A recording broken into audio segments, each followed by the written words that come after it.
ವಿಜಯ Karnataka international YouTube ಚಾನಲ್ಗೆ ಸ್ವಾಗತ. ನಾನು ಶಂಕರ್ನ ಕೆತ್ತು. 16ನೇ ವಯಸ್ಸಿನಲ್ಲಿ ನಿಮಗೆ ವೋಟ್ ಹಾಕುವ ಅವಕಾಶ ಸಿಕ್ಕರೆ ಹೇಗಿರುತ್ತೆ? ಎಲೆಕ್ಷನ್ಗೆ ನಿಂತಿರುವ ನಾಯಕರ ಬಗ್ಗೆ, ಸ್ಪರ್ಧಿಸಿರುವ ಪಕ್ಷಗಳ ಬಗ್ಗೆ ಹಾಗೂ ಯಾವ ಪಕ್ಷ ಅಧಿಕಾರಕ್ಕೆ ಬಂದ್ರೆ ಏನ್ ಬದಲಾಗುತ್ತೆ, ದೇಶಕ್ಕೆ ಮತ್ತು ರಾಜ್ಯಕ್ಕೆ ಯಾವುದು ಒಳ್ಳೆಯದು ಅನ್ನೋ ತಿಳುವಳಿಕೆ ಎಲ್ಲ ಆ ವಯಸ್ಸಿಗೆ ಇರುತ್ತಾ? ಇವತ್ತಿನ ಮಾಹಿತಿ ಯುಗದಲ್ಲಿ ಪುಟ್ಟ ಮಕ್ಕಳಿಗೂ ದೊಡ್ಡವರಿಗಿಂತಲೂ ಹೆಚ್ಚು ವಿಚಾರಗಳು ಗೊತ್ತಿರುತ್ತೆ. ಅಂದ ಹಾಗೆ ಗ್ರೇಟ್ ಬ್ರಿಟನ್ ನಲ್ಲಿ ಇದೀಗ ಮತದಾನದ ಅರ್ಹತೆಯ ವಯಸ್ಸನ್ನ 2 ವರ್ಷ ಕಡಿಮೆ ಮಾಡಲಾಗ್ತಿದೆ. ಇದರಿಂದಾಗಿ ಯುನೈಟೆಡ್ ಕಿಂಗ್ಡಮ್ ನಲ್ಲಿ ಏನೆಲ್ಲ ಬದಲಾವಣೆ ಆಗುತ್ತೆ, ಯಾವಾಗ್ಲಿಂದ ಈ ಬದಲಾವಣೆ ಜಾರಿಯಾಗುತ್ತೆ ಅನ್ನೋದ್ರ ಬಗ್ಗೆ ಸಂಪೂರ್ಣ ಮಾಹಿತಿ ಈ ವಿಡಿಯೋದಲ್ಲಿದೆ. ಏನಿದು ಹೊಸ ಬದಲಾವಣೆ?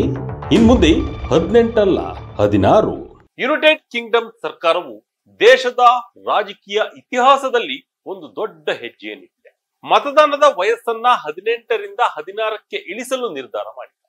ಈ ಒಂದು ನಿರ್ಧಾರದಿಂದಾಗಿ ಮುಂದಿನ ಸಾರ್ವತ್ರಿಕ ಚುನಾವಣೆಯಲ್ಲಿ ಲಕ್ಷಾಂತರ ಟೀನೇಜರ್ಗಳು, ಯುವಕ ಯುವತಿಯರು ಮತ ಚಲಾಯಿಸಲಿದ್ದಾರೆ. ಮತದಾನದ ಹಕ್ಕಿಗೆ ಸಂಬಂಧಿಸಿದಂತೆ 1969ರ ನಂತರ ಬ್ರಿಟನ್ ನಲ್ಲಿ ಆಗುತ್ತಿರುವ ಅತಿದೊಡ್ಡ ಬದಲಾವಣೆ ಇದಾಗಿದೆ. ಮೊದಲಿಗೆ ಈ ಹೊಸ ನಿಯಮದ ಪ್ರಮುಖ ಅಂಶಗಳನ್ನು ನೋಡೋಣ. ಇನ್ನು ಮುಂದೆ 16 ವರ್ಷ ಮತ್ತು ಅದಕ್ಕಿಂತ ಮೇಲ್ಪಟ್ಟ ಯುನೈಟೆಡ್ ಕಿಂಗ್ಡಮ್ನ ಎಲ್ಲಾ ನಾಗರಿಕರು ಸಾರ್ವತ್ರಿಕ ಚುನಾವಣೆ, ಸ್ಥಳೀಯ ಚುನಾವಣೆ, ಹೀಗೆ ದೇಶದ ಎಲ್ಲಾ ಚುನಾವಣೆಗಳಲ್ಲಿ ಮತ ಹಾಕಲು ಅರ್ಹರಾಗಿರುತ್ತಾರೆ. ಮುಂದಿನ ಸಾರ್ವತ್ರಿಕ ಚುನಾವಣೆಯ ಒಳಗೆ ಈ ಕಾನೂನು ಜಾರಿಗೆ ಬರಲಿದೆ. ಒಂದು ವೇಳೆ ಬೇಗ ಚುನಾವಣೆ ಘೋಷಣೆಯಾದರೆ ಅದಕ್ಕೂ ಮೊದಲೇ ಬದಲಾವಣೆಯು ಜಾರಿಯಾಗಬಹುದು. ಈ ಬದಲಾವಣೆಯು ಇಡೀ ಯುಕೆನಲ್ಲಿ ಮತದಾನಕ್ಕೆ ಅರ್ಹ ಕನಿಷ್ಠ ವಯಸ್ಸನ್ನ 16 ವರ್ಷಕ್ಕೆ ತರುತ್ತದೆ. ಈಗಾಗಲೇ ಸ್ಕಾಟ್ಲೆಂಡ್ ಮತ್ತು ವೇಲ್ಸ್ ನಲ್ಲಿ ತಮ್ಮ ಪ್ರಾದೇಶಿಕ ಮತ್ತು ಸ್ಥಳೀಯ ಚುನಾವಣೆಗಳಲ್ಲಿ 16 ವರ್ಷದವರಿಗೆ ಮತದಾನದ ಹಕ್ಕನ್ನು ನೀಡಲಾಗಿದೆ. ಈಗ ಈ ನಿಯಮವು ಇಡೀ ದೇಶಕ್ಕೆ ಅನ್ವಯವಾಗಲಿದೆ. ಆದರೆ ಈ ಬದಲಾವಣೆಯ ಕತೆ ಇಷ್ಟಕ್ಕೆ ಮುಗಿಯುವುದಿಲ್ಲ. ಈ ಬದಲಾವಣೆಯ ಜೊತೆಗೆ ಸರ್ಕಾರವು ಇನ್ನು ಕೆಲವು ಪ್ರಮುಖ ಚುನಾವಣಾ ಸುಧಾರಣೆಗಳನ್ನು ತರುತ್ತಿದೆ. ವೋಟರ್ ಐಡಿ ಪಟ್ಟಿಗೆ ಇನ್ನು ಮುಂದೆ ಬ್ಯಾಂಕ್ ಕಾರ್ಡ್ಗಳು ಮತ್ತು ಡ್ರೈವಿಂಗ್ ಲೈಸೆನ್ಸ್ ರೀತಿಯ ಚಾಲ್ತಿಯಲ್ಲಿರುವ ಡಿಜಿಟಲ್ ಐಡಿಗಳನ್ನ ಸೇರಿಸಲಾಗ್ತಿದೆ. ಹೊಸದಾಗಿ ಮತದಾನದ ಹಕ್ಕು ಪಡೆದ 16-17 ವರ್ಷ ವಯಸ್ಸಿನವರು ಸೇರಿದಂತೆ ಎಲ್ಲ ಅರ್ಹ ನಾಯಕರ ಹೆಸರುಗಳು ಸುಲಭವಾಗಿ ಮತದಾರರ ಪಟ್ಟಿಗೆ ಸೇರುವಂತೆ ಸ್ವಯಂಚಾಲಿತ ವ್ಯವಸ್ಥೆ ಜಾರಿಯಾಗಲಿದೆ. 56 ವರ್ಷಗಳ ನಂತರ ಐತಿಹಾಸಿಕ ಬದಲಾವಣೆ. 15 ಲಕ್ಷ ಯುವಜನರಿಗೆ ಮತದಾನದ ಹಕ್ಕು. ಸರ್ಕಾರದ ಈ ದಿಟ್ಟ ನಿರ್ಧಾರದ ಹಿಂದೆ ಹಲವು ಕಾರಣಗಳಿವೆ. ಸರ್ಕಾರದ ವಾದವೇನೆಂದರೆ 16ನೇ ವಯಸ್ಸಿಗೆ ಒಬ್ಬ ವ್ಯಕ್ತಿಯು ಕೆಲಸ ಮಾಡಬಹುದು, ತೆರಿಗೆ ಕಟ್ಟಬಹುದು ಮತ್ತು ಸೇನೆಗೆ ಸೇರಬಹುದು. ಹಾಗಿದ್ದರೆ ದೇಶದ ಭವಿಷ್ಯವನ್ನ ನಿರ್ಧರಿಸುವ ಮತದಾನವನ್ನ ಯಾಕೆ ಮಾಡಬಾರದು?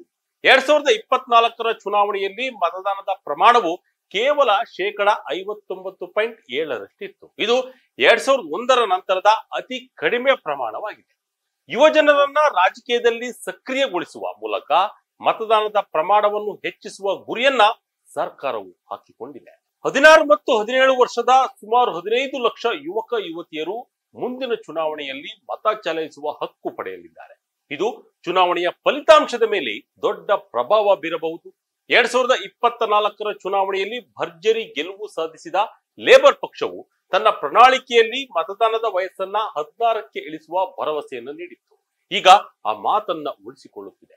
ಈ ನಿರ್ಧಾರದಿಂದಾಗಿ 16 ವರ್ಷದವರೆಗಿನ ಮತದಾನದ ಹಕ್ಕು ನೀಡಿದ ಆಸ್ಟ್ರಿಯಾ, ಅರ್ಜೆಂಟೈನಾ, ಬ್ರೆಜಿಲ್, ಕ್ಯೂಬಾ ಮತ್ತು ಈಕ್ವೆಡಾರ್ನಂತಹ ಕೆಲವು ದೇಶಗಳ ಪಟ್ಟಿಗೆ ಯುಕೆ ಸೇರ್ಪಡೆಯಾಗ್ತಿದೆ.